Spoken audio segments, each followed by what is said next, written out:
여러분, 만약 우리의 생각이 현실이 된다면 어떨 것 같으세요?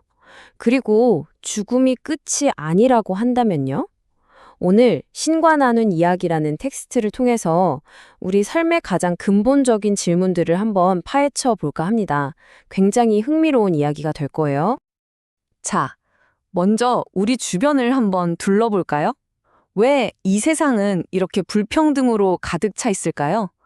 이 질문에서부터 오늘 이야기가 시작됩니다.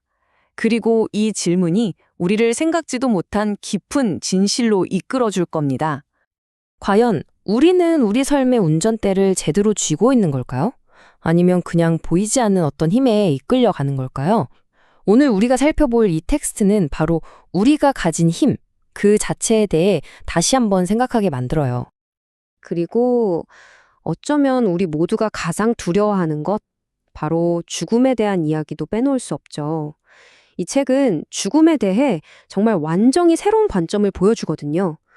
만약에, 정말 만약에 죽음이 끝이 아니라면요? 자, 지금부터 그 비밀의 문을 한번 열어보겠습니다. 자, 이 책이 재밌는 게 뭐냐면요. 뜬구름 잡는 철학 얘기부터 시작하는 게 아니에요. 아주 현실적인 문제, 바로 우리 사회의 구조적인 문제, 특히 부의 불평등을 정말 날카롭게 파고들면서 시작합니다. 와, 이 숫자 좀 보세요. 1.5%. 상위 1.5%가 하위 90%보다 더 많은 부를 가졌다니 정말 충격적이죠? 그런데 이 책에서 진짜 중요한 건 이게 당신 탓이 아니다 라고 말하는 거예요. 이건 개인의 노력 문제가 아니라 우리가 발딛고 서 있는 이 시스템 자체에 뭔가 근본적인 문제가 있다는 거죠. 그러니까 부유층이 꼭 악의를 가져서 그런 건 아닐 수 있다는 거예요. 하지만 자신들에게 유리하게 만들어진 이 시스템을 그냥 유지하는 것만으로도 결과적으로는 다른 모든 사람들에게 보이지 않는 거대한 벽을 쌓고 있는 셈이라는 거죠. 참 아이러니하죠. 그래서 이 책은 제안합니다. 우리 삶의 목표를 한번 바꿔보자고요. 단순히 돈을 많이 버는 게 아니라 가장 선한 일을 하는 것으로요. 개인의 이익에서 공동체를 위한 마음으로 가치를 전환하자는 건데, 와, 정말 큰 얘기잖아요. 그럼 대체 이 어마어마한 변화는 어디서부터, 어떻게 시작할 수 있을까요? 자, 그 해답이 정말 놀랍습니다. 책은 말해요. 세상을 바꾸고 싶으면 밖을 보지 말고 당신 안을 들여다보라고요. 모든 진정한 변화는 바로 우리 각자의 마음속에서 시작된다는 겁니다. 이 문장 잠시만 곱씹어 볼까요? 바로 네가 그 모든 걸 창조하고 있다. 만약 이게 사실이라면, 만약 여러분의 모든 생각이 현실을 만들어내고 있다면 여러분은 지금 이 순간 어떤 현실을 만들고 계신가요? 이게 바로 이 책의 심장과도 같은 메시지입니다. 우리 자신이 바로 우리 삶의 창조주라는 것. 보통 기도라고 하면 뭔가를 간절히 비는 걸 생각하잖아요. 그런데 이 책은 기도의 의미를 완전히 바꿔버려요. 기도는 뭔가를 달라고 조르는 게 아니라 내가 원하는 것을 창조하기 위한 강력한 도구, 즉 생각을 조절하는 기술이라는 거죠. 근데 문제가 있어요. 우리의 생각이라는 게 마음대로 잘 안 되잖아요. 특히 감정 때문에요. 바로 이 지점에서 감정을 억누르는 게 얼마나 위험한지 드러납니다. 예를 들어 서러움이라는 감정. 이건 지극히 자연스러운 거거든요. 슬플 땐 울어야죠. 그런데 이걸 꾹꾹 참다 보면 어떻게 될까요? 바로 만성적인 우울감, 즉 병이 되어버린다는 거예요. 이 공식은 노여움에도 똑같이 적용돼요. 화가 나는 건 당연한 감정이에요. 이걸 건강하게 풀고 흘려보내야 하는데 계속 안으로 사귀다 보면 결국 통제 불가능한 분노로 폭발하게 된다는 거죠. 시한폭탄을 품고 사는 거랑 마찬가지예요. 근데 진짜 놀라운 건 긍정적인 감정의 대명사인 사랑마저도 예외가 아니라는 사실이에요. 조건 없이 자유롭게 흐를 때 사랑은 정말 아름답지만 이걸 통제하고 조건을 달고 억누르기 시작하면 그 순간 소유욕이라는 무서운 감정으로 변질될 수 있다는 걸 이 슬라이드가 너무나 잘 보여주고 있죠. 자, 이렇게 우리 내면의 힘과 감정의 작동 원리를 이해하고 나니 이제 이야기는 훨씬 더 큰 무대로 옮겨갑니다.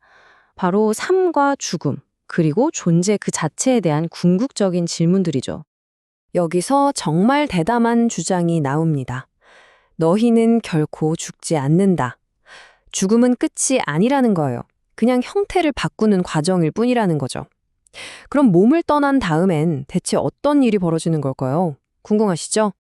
이 책에서는 그 경험을 크게 3단계로 묘사해요. 첫째, 나 아직 살아있네? 하고 깨닫는 단계. 둘째, 생각만으로 순식간에 어디든 갈 수 있는 이동의 단계. 그리고 마지막으로 동시에 여러 곳에 존재할 수 있는 편재의 단계에 이른다는 겁니다. 말 그대로 생각하는 모든 것이 즉시 현실이 되는 엄청난 자유의 상태인 거죠. 이걸 모르는 게 바로 지옥이고 이걸 완벽하게 이해하는 게 구원이라는 거예요. 생각해 보세요. 우리 한 사람 한 사람이 거대한 바다의 물방울 같은 존재라는 걸 깨닫는 순간 우리는 결코 분리된 적이 없었고 처음부터 언제나 하나였다는 그 사실을 아는 것. 그것만으로 우리는 이미 구원받았다는 거죠. 자, 그럼 이제 가장 중요한 질문이 남았죠. 알겠습니다. 이론은 좋은데 그래서 이 엄청난 이야기들을 대체 우리 일상생활에 어떻게 써먹을 수 있느냐. 바로 이 지점에서 이 책은 정말 깜짝 놀랄 만큼 간단하면서도 강력한 해법을 제시합니다. 우리 대부분은 이 순서대로 살아가려고 애쓰죠. 소유, 행위, 존재. 내가 돈만 좀 있으면 소유. 하고 싶은 일 하면서 행위. 정말 행복할 텐데 존재. 다들 이런 생각 한 번쯤 해보셨죠?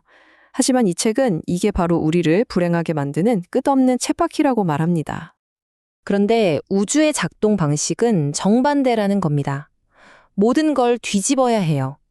존재, 행위, 소유 이 순서로요.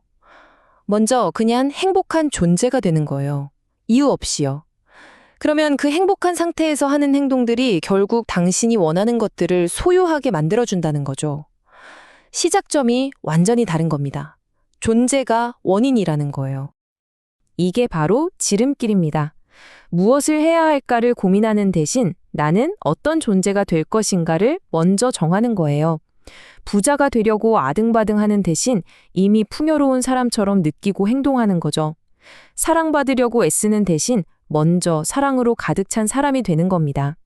이 시작점만 바꾸면 정말 모든 것이 바뀐다고 이 책은 말하고 있습니다. 결국 이 모든 이야기의 종착점은 이 한 문장으로 귀결됩니다. 어둠을 비추는 빛이 되어라. 세상의 어둠을 저주하고 싸우기보다 그냥 당신 자신이 빛이 되어 그 어둠을 밝히라는 거죠. 다른 누구도 아닌 여러분 자신이요. 자, 오늘 이 이야기를 들으신 여러분은 이제 어떤 빛이 되시겠습니까?